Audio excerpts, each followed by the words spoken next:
Hi, everybody, and in case you didn't realize it yet, it is the Happy New Year time, so people are thinking about making a new change in their life, getting their relationships in order, or perhaps starting a new one. So for those of you singles that are out here, we have Christie Nightingale joining us. She is the founder of Premier Match, which is a fantastic matchmaking service.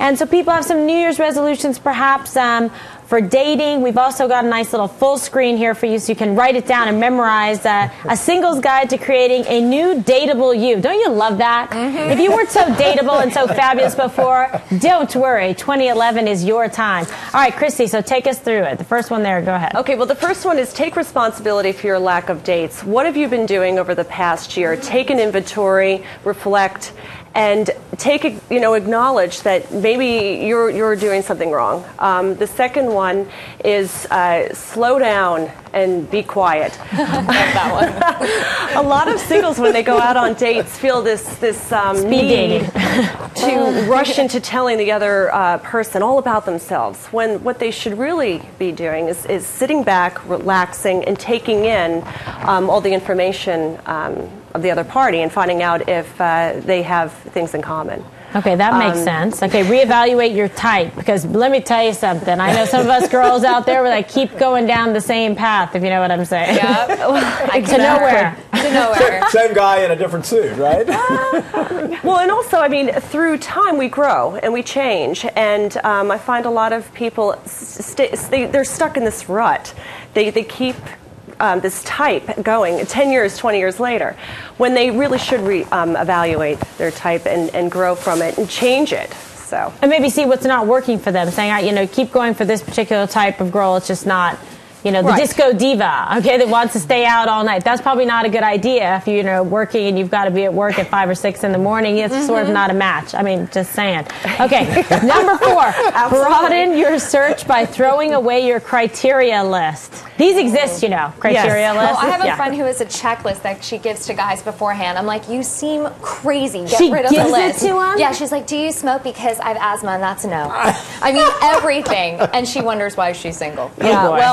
Criteria lists, as we grow in time, it becomes longer and longer and longer. And I really think that people should just tear up their list and start fresh, because a lot of times criteria and all the things that we expect somebody to have or not have are based on bad experiences of probably 1 or 2 experiences in our dating past. Okay, this is a good one too. Make it a point to go out with someone twice. I think this is excellent advice, and I don't see this a lot of places, because someone will maybe go and maybe not have the greatest first impression, but you might kick that person to the curb, and if you had gone out again, you're like, wait a second, maybe they're not so bad. I've seen it with my friends all the time. They go through different, this, and then all of a sudden by the second or third day, you know what, I really like this guy, and the guy I thought was number one from just one date is the worst ever. Yeah. You can be missing somebody really good. Yeah, you really can. Yeah. Being a matchmaker, I've put together so many couples where they have gone out on the first date and they might be questioning if they should go out again. And just by giving them a gentle nudge to go out on a second date, even a third date, I'm telling you, up to 80% of the times they end up dating that person. Wow. Because they finally give them a chance. Is that also, and many have gotten married. Wow. Too, is that also going back, Christy, to your type? You're dating your type. If the first date you're like, well, he's not 6'2", and he's not, the lawyer that I wanted, and you kind of discard, when really you could have a lot going on with emotional intelligence and chemistry and. I think a lot of people with the criteria list, that's their shield. But are you against rather those than lists being open? completely? I love this quote about the criteria list, because I completely agree with you, and that is that love is an emotion, it's not a decision. If you could decide who and when you loved, it would be so much easier, but much less magical. So you've got to allow the magic to happen, and the only way that can happen is not to have criteria and just to experience it. Question. Yeah. How about if you want to avoid being put under the spell of the big bad wolf? You know what Yes, I'm saying? yes. You've got to, you can't take your head off and completely, right? I mean, let's just be a little practical. It's hard in head, right? But I always like for the first date just to go and for folks to just experience, okay? Have no preconceived ideas, just go do it and see what happens. You know what? If there's a spark there, then you can start thinking, okay, let me get the logical part of my brain involved here a little bit. Sure.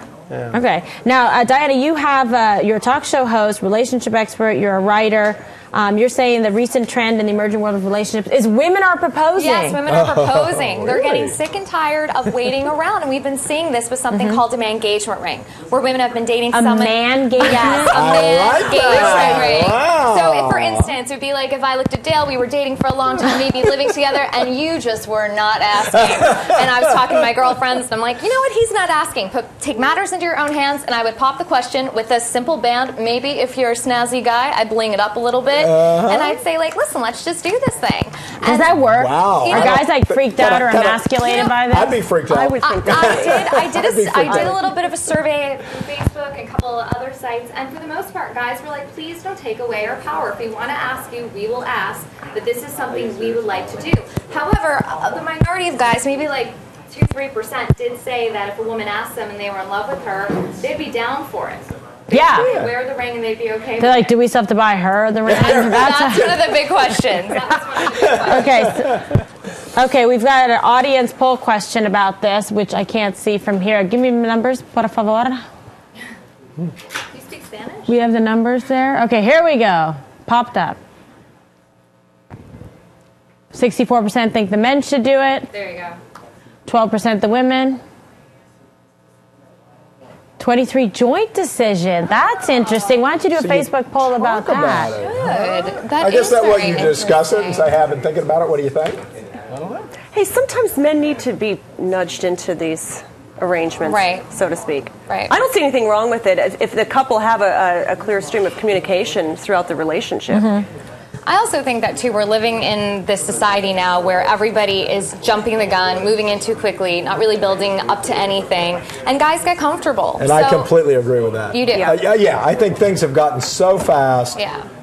Especially with younger folks. It just boom, boom, boom, and you're married. And the number one predictor of a successful marriage, age. Across the board, the older you are when you get married the first time, the greater likelihood it will last. That is true, because if you get married between 18 and 23, you have like a 57% chance or something of getting divorced. Yeah. It's pretty high. Interesting. Very interesting. I'm going to refrain from comment.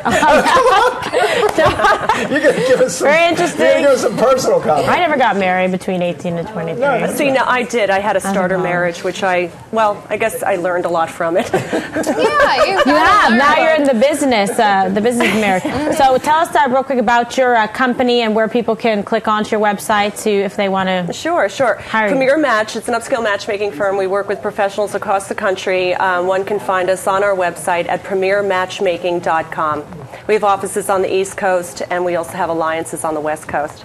Fantastic. Okay. So, and you find that people are looking more towards like people that are professional and working a lot. They don't have a lot of time to be in the right place at the right time to meet someone, that they're utilizing the services of matchmaking? Absolutely. People are so time-strapped these days that it's really beneficial, and I think it really can increase the odds of finding the right person if you outsource and retain a service like ours. We're very much like a headhunting firm, but in this type of capacity where we're trying to seek out a partner for a relationship. And people need help. There's nothing wrong with it. I mean, if you're busy and you're working and you're, an honest person that wants to truly meet someone and make a commitment, God bless you.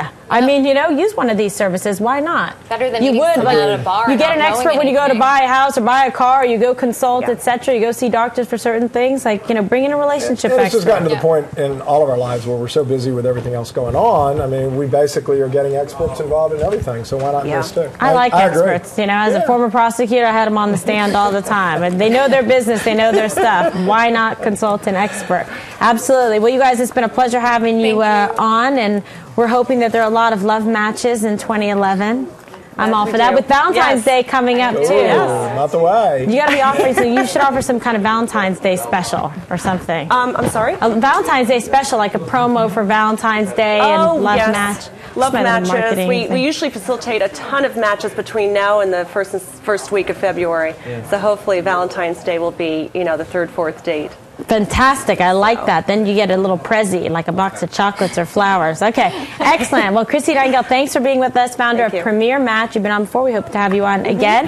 And Diana Feldstone, thank you so much for being with us. Thank you. Let us know how that works out with the proposals. And if you propose to a man, please come back and let us know how that worked out. I will find first a boyfriend. So that's I was thinking you might See be how about it to is? do Look it. at this lovely woman. This is the problem, I'm telling you. And in New York City, it's a disaster. It's very I want to here. be positive for 2011. Wait, Why is it a disaster? Why is it a disaster? Real quick, why is it a disaster, Oh, Kimberly? don't get us started. Single girls started on this. Kim and I are going to go for a drink. We'll talk about it.